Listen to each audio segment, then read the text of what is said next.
I come to university at 18. Prior to that, because when I was young, I used to play a lot of rugby. I was always quite a big lad. I was quite a chunky boy. Never fat, but I was quite chunky. And you can imagine, children are cruel in school. You get quite a lot of stigmas and quite a lot of names and all that type of thing. And I'm quite a sensitive person, and I used to bottle up most of my emotions. And I would say that there were a lot of occasions in school that did upset me quite a lot, and I didn't particularly speak out about it. Um, Growing up in quite a hard town, to be honest, is you see as a sign of weakness if you complain about something like that. You just got to get on with it. And the incorrect term, really, of manning up, it's a horrible term, but that's the way it is, unfortunately. Traditional, I suppose, traditional viewpoint. But yeah, I decided at 16 I wanted to lose a lot of weight. I wanted to lose weight not only for myself, just for confidence, so that I could stop the haters. You know, the people who were calling me these names. I didn't want to be called those names anymore. You know, it was cruel looking back on it. And yeah, so I lost a lot of weight in between year 11 and sixth form.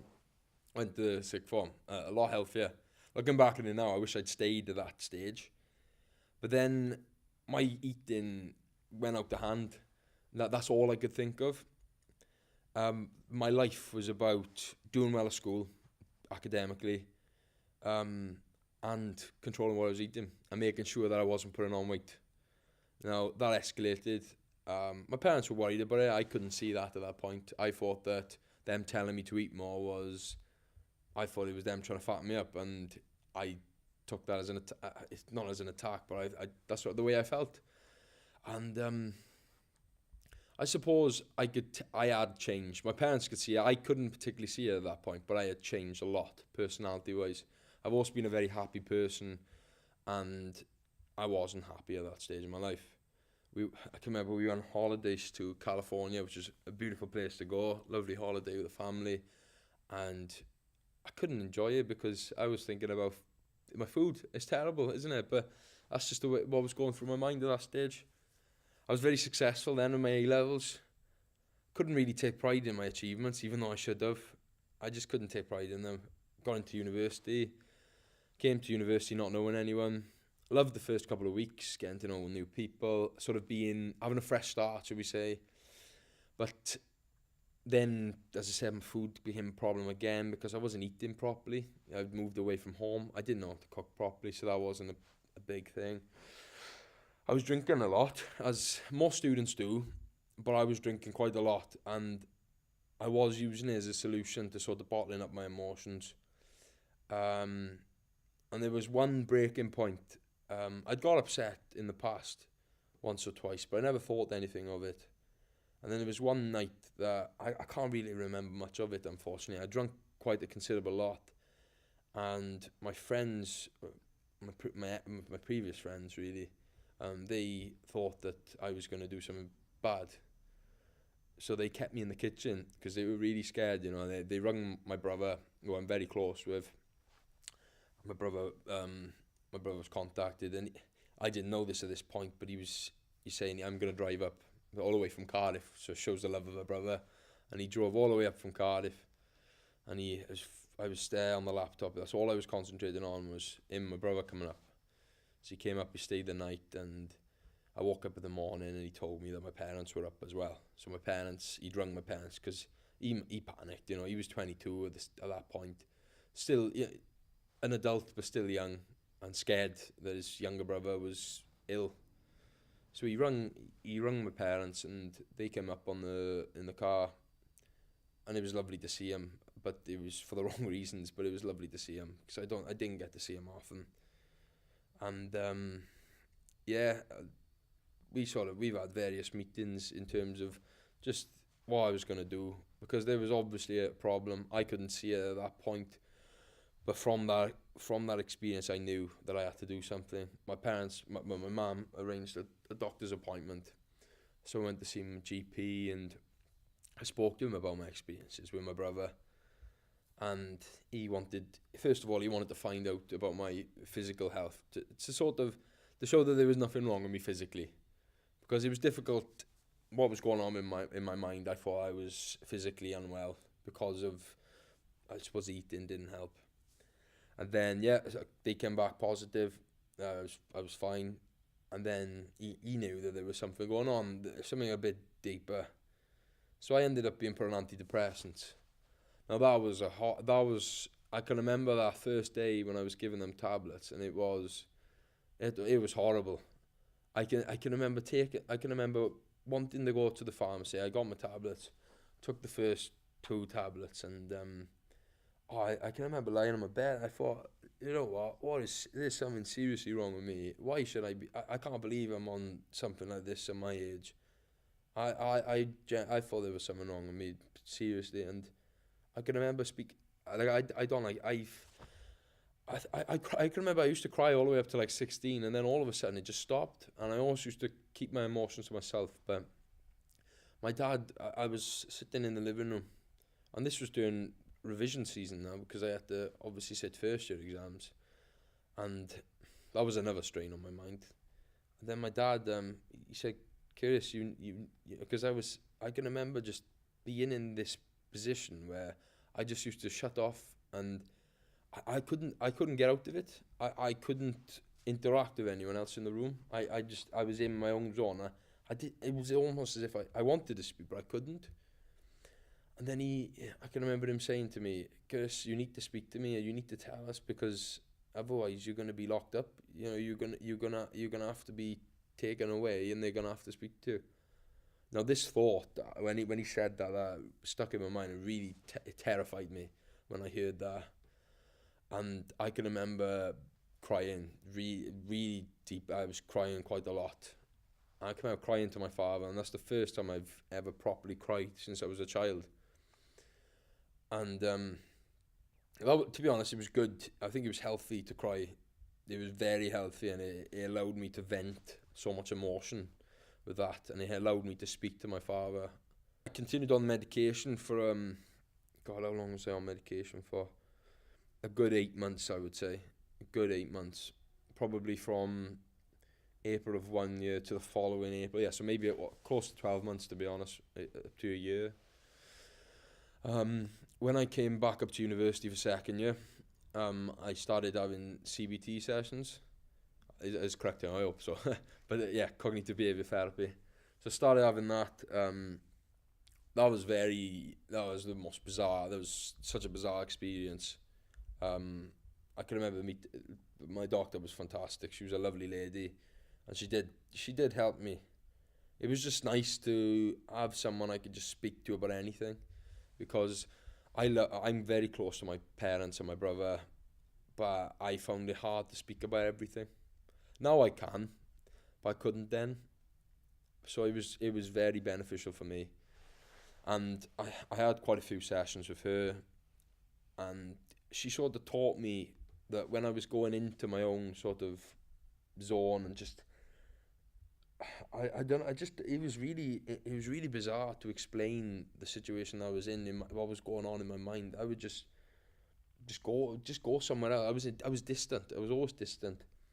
And then she would bring me back into the room somehow, with getting me to focus on something, because my mind, unfortunately, was always drifting into the past and also into the future. I was never in the present, and that is the one thing that I've sort of mastered, I suppose, is focusing on the present and not worrying about what's going to happen in the future. It was silly things like, when am I going to... Just silly things like when am I going to get married, when am I going to have children? Just even silly things like that. I thought, I'm never going to get married, I'm never going to have children. And there was this evil voice in my mind that was constantly telling me just the evil thing, and always negative. And you can't do that. You're rubbish at that. And it's as if I convinced myself that was right, even though it bloody well wasn't. There is a stigma attached to it. It's seen as a weakness, and it's seen as an illness. And I don't think that it's given enough attention as other illnesses. And like, speaking from family experience, the first time I ever encountered and heard about such a thing was my father's experiences of it, and he sort of hit rock bottom by losing his job, and obviously that really had a big impact on not only himself but also his family. And he turned to say alcohol as a solution. And then at a young age, I couldn't understand it at that point. But then now, obviously, from having my own experiences of certain aspects of it, it's certainly improved my knowledge of it anyway. And to be honest, I have an appreciation for what it's about and how people are suffering out there, and that there is a lack of a voice, and there's a lack of people who are actually confident enough to actually speak about it to help others. I think people are afraid to talk about it. I think that's definitely the case. People don't want to touch on the area because I suppose it's not ignorance, it's just a lack of understanding. And because quite a lot of people are quite fortunate really not to go through it at that stage of their lives, they obviously can't see what's going on inside the mind of that person who's suffering. And that is the hardest. And I found that particularly challenging from my own experience. When I was speaking to, say, my parents about it, I found it hard to communicate because I couldn't tell them really what was going on in my mind.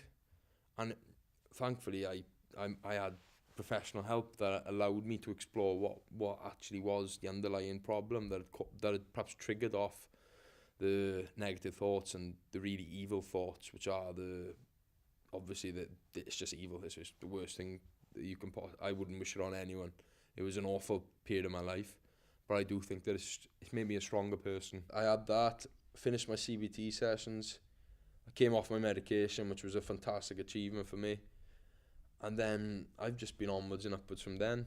You know, I get days sometimes where I might feel a bit, it's been a bit of a crap day, but it's just focusing on the positives. I couldn't see that then, but now I can, and I'm just grateful that I've been in a fortunate position where I've got a very supportive network behind me, and my parents and my brother, all my the family that know about it were fantastic for me, and I've got one or two close friends that know about it, and they are helpful to speak to as well. And I think that's one of the things that's probably one of the worst things about it is finding someone to trust, because I found that very difficult. And I didn't feel that I had any close friends to be able to trust. And I've only got some friends that I will talk to about certain things, but I've learnt that, and I've learnt that unfortunately you can't please everyone, because I've always been a people pleaser. I've always wanted everyone to love me, and that's definitely not feasible in life. As you said, the turning point, we say, not breaking point really, that night was a significant part of my life. If that night hadn't happened, God knows what it could have been further down the line.